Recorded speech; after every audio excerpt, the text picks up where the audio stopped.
If you're eating organic food that was grown in a field that was right next to a conventional field, when they spray, it sprayed here, but the wind blew and it blew it here. And here's the organic field over here. And so you get exposed through not only eating foods that are not organic, but eating foods that might be contaminated. Are you struggling with bloating, gas, constipation, and fatigue, but don't know what's causing these problems? The Gut Health Reset podcast with Dr. Anne-Marie Barter dives deep into the root causes behind these issues that start in the gut. This podcast will give you the knowledge you need to heal your gut and reset your health. Thank you so much for coming back on the show. It is awesome to have you here today. Thanks, Anne-Marie. Great to be here. All right. So on continuing our series where we're kind of breaking this down into just a little smaller, little mini chunks, I want to get into pesticides and how they're going to impact the gut and also other systems in the body. So first, what are pesticides? Pesticides are substances that are put on crops to help them do a number of things, either avoid pests, avoid infections, avoid being eaten by different variable insects or animals. It's a deterrent that helps the plant grow from a seedling to a final plant. All right. And how I think it's pretty self-explanatory, but how are we getting these into our bodies? Yeah. So the clearest way is we're eating food that was sprayed with these pesticides. That's the most common way. However, there's another subtle way that people might not think about, which is if you're eating organic food that was grown in a field that was right next to a conventional field, when they spray, the most commonly used herbicide in the world is actually glyphosate. And when they spray, it drifts. So it sprayed here, but the wind blew and it blew it here. And here's the organic field over here. And so you get exposed through not only eating foods that are not organic, but eating foods that might be contaminated, such as chickpeas. A lot of chickpeas, even organic, are contaminated. So you have to be careful because even though it's organic, it could still contain an herbicide, pesticide, insecticide. And there's no way to know unless you test it yourself. I had a conversation this week. I feel like I have this conversation at least every 2 weeks. And I have folks that ask me, do I really need to eat organic? Is it that much better? Yeah. Yes. So glyphosate, there are like hundreds, maybe thousands of studies on it. It clearly disrupts the microbiome, which has a whole host of downstream issues for people's health. And then independently, it's a risk factor for 4 separate lymphocytic-driven cancers. And so, I would say it's the data is pretty clear. And that's only glyphosate. There are other pesticides that act as endocrine disruptors and pro-cancer causing agents too. So, yeah, I do think it's important.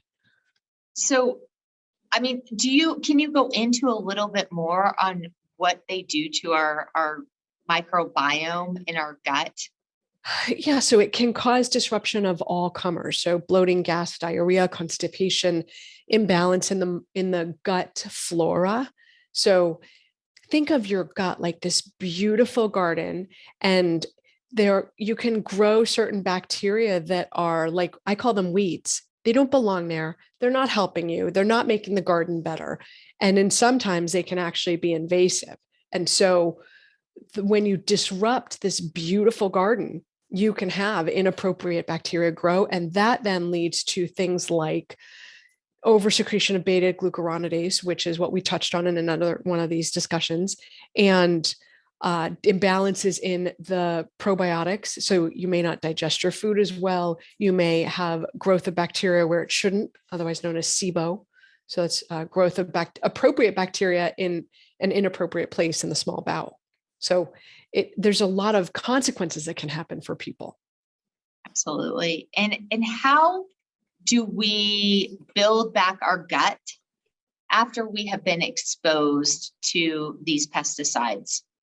That's really a great place to start, Anne-Marie. So it's really important to do your best to minimize exposure. So that is eating organic as often as much as possible and just making it the way, like we eat organic, period.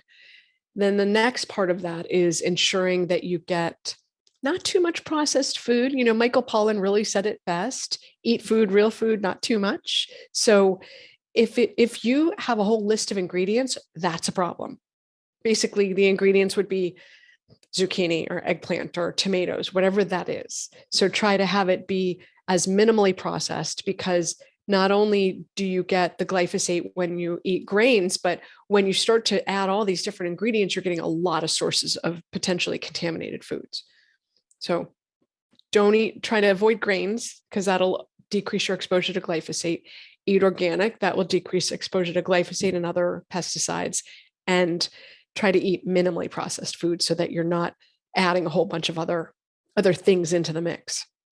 If you can't pronounce it, don't eat Not it. food.